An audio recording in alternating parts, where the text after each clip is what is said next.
할렐루야, 영과 진리로 하나님을 예배하는 복된 성도들이 되시기를 축복합니다. 우리는 갈등이 참 많은 시대를 살고 있습니다. 작년에 서울연구원이라는 곳에서요, 세대별로 느끼는 서울 시민의 사회 갈등이라는 조사를 했습니다. 조사에 응답한 서울 시민의 87.6%가 뭐라고 했느냐, 현재 우리 사회가 갈등이 심각하다, 이렇게 대답을 했습니다. 현재 우리 사회는 갈등이 심각하지 않다, 이렇게 대답한 사람은 조사한 시민들의 0.9%에 불과했다고 합니다. 이 시대 대한민국에 사는 거의 모든 사람들이 현재 우리나라가 갈등이 많다, 이렇게 느끼고 있다는 뜻입니다. 그럼 구체적으로 어떤 것이 제일 큰 갈등의 원인인가? 20대는 남녀 갈등이 제일 심각한 문제다, 그렇게 꼽았어요. 30대는 부동산 정책이 제일 심각한 갈등의 원인이다, 이렇게 말했습니다. 40대 이상에서는요, 보수와 진보의 갈등이 제일 큰 원인이다, 이렇게 말했습니다. 어떤 사람들은 더불어 공산당이라고 말하는 사람도 있고, 어떤 사람들은 국민의 짐이라고 욕하는 사람들도 있습니다.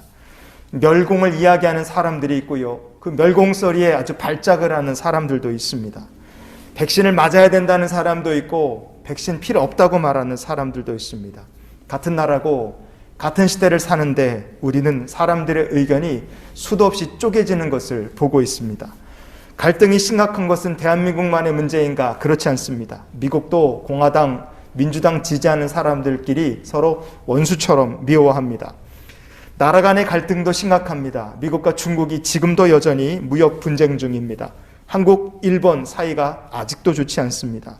중국과 대만은 갈등하고 있고 러시아와 유럽이 대결을 벌이고 있습니다. 세상은 지금 갈등이 넘치는 시대가 되어 있습니다.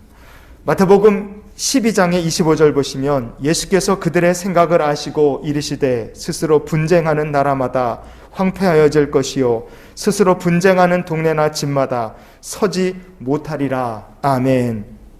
주님이 말씀하시는 것처럼 세상은 갈등 때문에 제대로 서지 못하고 있습니다.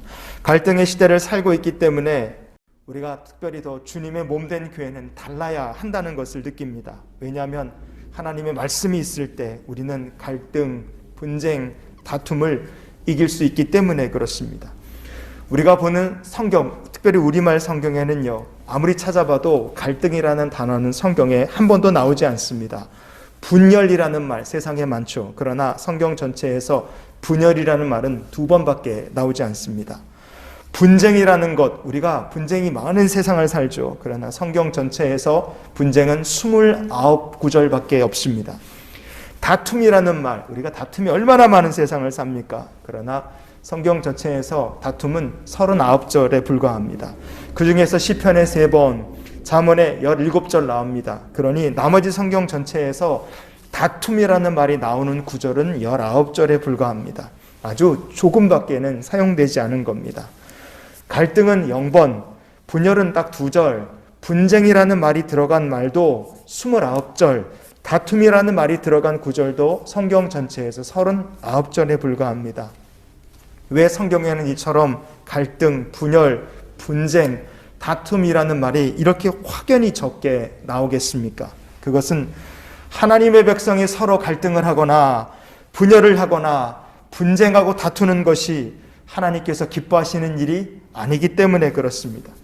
성도 사이에 혹은 교회에 갈등이 있거나 분열이나 아니면은 분쟁과 다툼이 있다면 여러분 그것이 없어지길 원합니다. 해결되기를 원합니다. 어떻게 해야 갈등의 시대를 우리가 잘 헤쳐나갈 수 있을까? 그것은 오늘 빌립보서를 통하여 우리에게 주신 하나님의 마음을 살펴보며 같이 나눴으면 좋겠습니다. 빌립보 교회, 왜 그러냐? 빌립보 교회에는 사람과 사람 사이에 다툼이 있었습니다. 관계가 편치 못한 사람이 있었어요. 오늘 본문에 나오는 그 2사람의 관계가 편치 못했습니다. 빌립보서 4장 2절을 다시 보시면요, 내가 유오디아를 권하고 순두개를 권하노니 주 안에서 같은 마음을 품으라. 아멘. 이 2사람은 사도 바울과 함께 복음을 전했던 동역자들이었습니다. 사도 바울이 유오디아와 순두개가 다퉈서 서로 평안치 않다, 이 소식을 듣게 되었을 때 얼마나 가슴이 아팠겠습니까? 왜냐하면 이 사람들은 그냥 보통 아는 사람들이 아니라 아주 특별한 사람들이었기 때문에 그렇습니다. 빌립보서 4장 3절을 보면 이렇게 돼 있어요. 복음에 나와 함께 힘쓰던 저 여인들을 돕고 또한 글레멘드와 그 외에 나의 동역자들을 도우라. 그 이름들이 생명책에 있느니라. 아멘. 바울이 가슴 아파했던 이유가 여기 있습니다. 왜냐하면 유오디아와 순두계 이 두 여인의 이름도 함께 생명책에 기록된 자매들이었기 때문에 그렇습니다. 생명책에 이름이 함께 기록되었다. 누구든지 예수를 그리스도로 믿고 영접한 이들은 그 이름이 생명책에 기록되었음을 믿으시기 바랍니다. 유오디와 순두계 모두가 다 믿음 안에서 구원받은 하나님의 백성이라는 뜻입니다. 두 사람 모두 다 하나님 나라를 위해 한 팀으로 부름받았다는 뜻이에요. 두 사람 사이에 둘 다 생명책의 이름이 기록되었다는 것은요, 이 두 사람 사이에 벌어진 다툼이 죄의 문제나 다른 이유는 아니었다는 뜻입니다. 그럼 도대체 왜 다투게 되었을까? 복음을 어떻게 전할 것인가? 주님을 어떻게 섬기나? 교회를 어떻게 섬길 것인가? 이런 목표들을 이루어가는 과정에서 두 사람 사이에 뭔가 합의되지 않은 트러블이 있었던 것입니다. 주님을 위해, 교회를 위해, 복음을 위하여 일하는 스타일이 좀 달랐겠죠. 성격과 기질이 다르기 때문에 그런 건 아니겠습니까? 사람이니까 스타일이나 성격, 기질이 다른 것은 어쩔 수 없는 일입니다. 하지만 두 사람에게 복음이라는 목표가 똑같았습니다. 그럼 목표가 같으니까 문제가 생겼을 때 얼른 화해를 하고 문제를 잘 해결했다면 얼마나 좋았겠습니까? 그러나 두 사람은 계속 화해를 못했습니다. 결국에는 서로 마음이 틀어지고요. 나중에는 아예 불편한 관계가 되어버린 것입니다. 두 사람 다 모두 신실해요. 두 사람 모두 다 복음에 대해서, 예수님에 대해서, 구원에 대해서 아무 문제가 없습니다. 그런데 저 사람이 교회 안에 있는 꼴을 내가 못 보겠다. 어쩌다가 보니까 서로 이렇게 되는 상황까지 가버리게 된 겁니다. 세상에 이런 황당한 일이 어디 있겠어요. 그러나 지금도 교회 안에서 이런 이유로 아니면 다른 이유로 우리가 서로 저 성도가 있는 건 못 보겠다, 저 사람이 있는 건 눈 뜨고 못 보겠다, 이런 문제는 우리에게도 생길 수 있는 것입니다. 여러분, 그럼 어떻게 해야 성도가 갈등의 시대에 하나님을 섬기며 문제를 해결해 갈 수 있겠습니까? 첫 번째로, 갈등과 분쟁의 시대입니다. 성도가 붙들어야 될 해결책은 무엇인가? 주님이 가까이 계시다는 것을 기억해야 합니다. 빌립보서 4장 5절을 보시면요, 너희 관용을 모든 사람에게 알게 하라. 주께서 가까우시니라. 아멘. 관용을 모든 사람에게 알게 해라, 이렇게 말씀합니다. 서로 사람 간에, 성도 간에 다툼이 있다면 더 억울한 사람이 있을 수 있겠죠. 그러나 모든 성도들이 주님 안에서 이것을 알라고 권면하는 거예요. 성도 여러분, 우리가 문제가 좀 있었는데 이제 주님 안에서 다 해결했습니다. 우리가 주님 안에서 서로 오해를 풀고 용서했습니다. 우리가 주님 안에서 기도하며 문제를 잘 극복했습니다. 이것을요, 성도들에게 알게 하라는 뜻입니다. 도대체 왜, 이유가 무엇이냐? 누가 가까이 계시기 때문에 그렇습니까? 나와 너 사이에, 우리 사이에 누가 계십니까? 주님이 계시기 때문에 그래요. 주께서 가까우시니라 그랬어요. 이렇게 번역된 헬라어 본문이요, 호 큐리오스 앵구스라는 말입니다. 이거는요, 주님이 공간적으로 가까이 계시다는 뜻입니다. 멀리 계신다는 것이 아니라 공간적으로 내 옆에 다투는 두 사람 사이에 계시다는 거예요. 주님께서 빌립보 성도들 한가운데 계시다는 뜻입니다. 주님이 이곳에 우리와 함께 계신다. 그럼 우리가 이것을 기억할 때 다툴 수 있겠습니까? 못 싸웁니다. 주님이 여기 계심을 믿는데 우리가 풀지 못할 문제가 어디 있겠습니까? 주님이 우리 사이에 가까이 계신다는데 극복할 수 없는 갈등은 없는 것입니다. 성도 여러분, 문제가 있으십니까? 교회 안에서 저 사람 얼굴 못 보겠다, 그런 생각이 드시는 사람들이 있습니까? 이것을 기억하십시오. 주께서 가까이 계신다. 혹시 교회 안에서 정말 저 사람 때문에 내가 교회를 떠나야 되겠다, 그런 마음이 드시는 분이 계십니까? 주님이 여러분과 그 성도 사이에 함께 계시다는 것을 잊지 마시기 바랍니다. 주님이 가까이 계시다, 이것을 기억하면서 갈등과 분열과 분쟁과 다툼을 이기는 성도들이 되실 수 있기를 예수님의 이름으로 축복을 드립니다.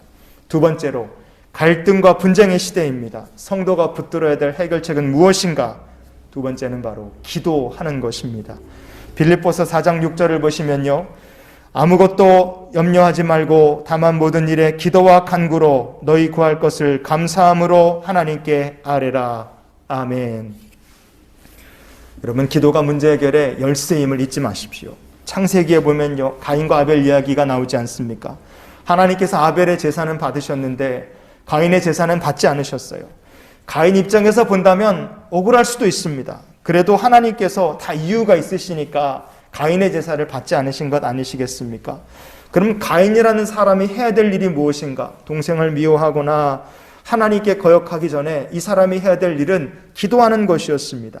그러나 가인은 하나님께 기도를 못합니다. 결국 그는 동생을 때려 죽이는 살인자가 되고 말았어요. 야곱은요, 요셉을 아들들 중에 특히 사랑했습니다. 그래서 요셉의 형들은요, 요셉을 미워했어요. 시기했습니다. 우리가 성경을 보면 안타까운 것이 무엇입니까? 요셉의 형들 중에서요, 그 누구도 동생을 시기하는 문제나 형제끼리 다투는 문제를 가지고 하나님께 기도를 한 사람은 없었다는 점입니다. 성도 여러분, 인간이란 어떤 존재입니까? 인간은요, 형제들끼리도 갈등할 수 있는 존재입니다. 인간은요, 부부간에도 갈등하고, 인간은 부모와 자식 간에도 끝없이 싸우고 갈등할 수 있는 존재입니다. 아가서 2장 15절 말씀해 보시면요, 우리를 위하여 여우 곧 포도원을 허는 작은 여우를 잡으라 그랬어요. 포도원을 허는 작은 여우가 있습니다.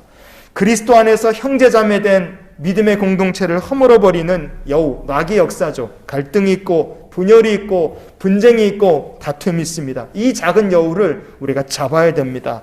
그 교회를 허물고 믿음의 공동체를 허물어내리는 작은 여우를 어떻게 잡느냐? 기도로 붙잡는 것입니다.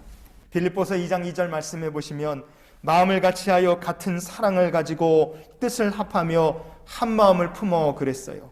마음을 같이하고 그리스도의 사랑을 같이 가지고 기도하는 것입니다. 그것이 갈등을 해결하는 길이에요. 예수님께서 갈등을 어떻게 해결하셨습니까? 사람들은 십자가에 달려 고통당하시고 죽어가시는 주님을 막 모욕하고 막 괴롭혔습니다. 그러나 주님은 십자가에 달려서 돌아가시기까지 7마디를 하셨어요. 거의 말씀하지 않으셨습니다. 그러나 그 적은 말씀 상황 속에서도 그 고통 중에서도 주님은 기도를 잊지 않으셨습니다. 타락한 인간은 죄로 인해서 하나님께 막 도전을 하고 하나님과 갈등하는 존재가 됐어요. 타락한 인간은 기도를 잊은 존재가 되었습니다. 그러나 주님께서는 십자가에서도 기도를 잊지 않으셨습니다. 그래서 우리가 그 예수님 덕택에 구원 얻게 된 것을 믿으시기 바랍니다. 성도 여러분, 기도가 있는 곳에 구원이 있고 기도가 있는 곳에 회복이 있는 것입니다. 에베소서 2장 14절 말씀해 보니까 그는 우리의 화평이신지라 돌로 하나를 만드사 원수된 것 곧 중간에 막힌 담을 자기 육체로 허시고 아멘. 다툼이 있을 때 예수님의 이름으로 기도할 수 있기를 원합니다. 그래서 다툼의 담벽을 갈등 그리고 분쟁 이 분열의 벽을요 예수님의 이름을 붙잡고 기도함으로 허물어내는 저 여러분이 될 수 있기를 축복합니다. 마지막으로 갈등과 분쟁의 시대입니다. 성도가 붙들어야 될 해결책은 무엇인가? 마지막은 하나님이 주시는 평강을 구하는 것입니다. 빌립보서 4장 7절 말씀을 보시면요, 그리하면 모든 지각에 뛰어난 하나님의 평강이 그리스도 예수 안에서 너희 마음과 생각을 지키시리라. 아멘. 유오디아와 순두계라는 성도의 마음을 생각해 보십시오. 그 마음이 평안했겠습니까? 전쟁터였을 겁니다. 왜냐하면 상한 감정이 두 사람의 마음을 끊임없이 공격했을 것이기 때문입니다. 마음이 상한 감정의 공격을 받는다. 그럼 어떻게 해야 우리가 그 분쟁을 그리고 갈등을 이길 수 있겠습니까? 우리 힘으로 막을 수 없습니다. 하나님께서 평강으로 지켜주셔야지 막을 수 있는 겁니다. 그래야 우리의 마음이 안전할 수 있고 갈등과 분쟁을 뛰어넘을 수 있는 겁니다. 말씀해 보니까요, 하나님의 평강이 그리스도 예수 안에서 너희 마음과 생각을 지키시리라 그랬습니다. 지키실 것이다. 즉 하나님께서 구원의 산성이 되셔서 우리의 마음을 지켜주셔야지만 그때 비로소 모든 것이 괜찮아질 수 있다는 뜻입니다. 마귀는 지금도 우리 마음을 근심하게 합니다. 마귀는요 상한 감정을 가지고 성도의 마음을 공격합니다. 그래서 서로 간의 관계를 망치고 하나님과의 관계를 망치게 만듭니다. 마귀는 상한 감정으로 끊임없이 저 여러분의 마음을 이번 주도 공격해 올 겁니다. 그러나 하나님의 평강이 성과 같이 우리를 지켜주시면 우리가 괜찮은 줄 믿습니다. 하나님의 평강이 지켜주시면 우리의 믿음이 무너지지 않는 것입니다. 갈등의 시대에도 하나님께서 평강으로 지켜주시면 교회가 건강하고 신앙생활이 건강하고 주님 안에서 우리가 영광 돌리는 삶을 살 수 있는 것입니다. 성도 여러분, 앞으로 대한민국뿐 아니라요, 이 세상은 점점 세월이 지나면 지날수록 갈등의 골이 깊어지고 분쟁이 끊이지 않는 세상이 될 겁니다. 그리고 사람 때문에 실망할 일은 우리의 삶에 더욱더 많아질 것입니다. 사람에 실망하고 상처받아서 교회를 떠나는 사람들도 분명히 더 많아질 겁니다. 그러니 갈등의 시대를 살아가게 될 우리들이 이 말씀을, 오늘 이 본문 말씀을 잊지 않았으면 좋겠습니다. 갈등이 있을 때마다 기억하기 원합니다. 주님이 우리 곁에 계시다. 갈등이 있을 때마다 기억하시길 바랍니다. 기도로 갈등을 이기게 하옵소서. 갈등이 있을 때마다 기억하시길 바랍니다. 하나님의 평강으로 우리를 지켜주시옵소서. 하나님의 평강이 성처럼 지켜주시는 삶이 되기를 간구하시기를 바랍니다. 그래서 이런 기도로 이 한 주간을 살았으면 좋겠어요. 주여, 갈등의 시대에도 우리의 마음과 교회를 지켜주시옵소서. 이런 기도로 예수님과 동행하며 믿음 지키고 갈등의 시대를 헤쳐나가는 저와 여러분 될 수 있기를 예수님의 이름으로 축원을 드립니다. 기도하시겠습니다. 전능하신 아버지 하나님, 저희들이 갈등의 시대를 살지만 우리 가까이 계신 주님께서 우리를 지켜주셔서 우리의 믿음이 평안하고 믿음의 공동체가 평안할 수 있도록 언제나 주여 인도하여 주시옵소서. 오늘 예배드리고 주께 예물을 구별하여 또한 드리오니 하나님 받으시며 주의 나라 영광을 위하여 귀하게 쓰시고 하나님께서 언제나 복에 복을 더하시사 주님을 자랑할 수 있는 믿음의 간증자들이 다 되게 하여 주시옵소서. 이제는 우리를 사랑하신 우리 구주 예수 그리스도의 크신 은혜와 하나님 아버지의 크고 놀라우신 사랑과 성령님의 함께 동행하시며 내주 교통 역사 충만케 하신 은혜가 지금부터 영원토록 함께 하시기를 축원하옵나이다. 아멘.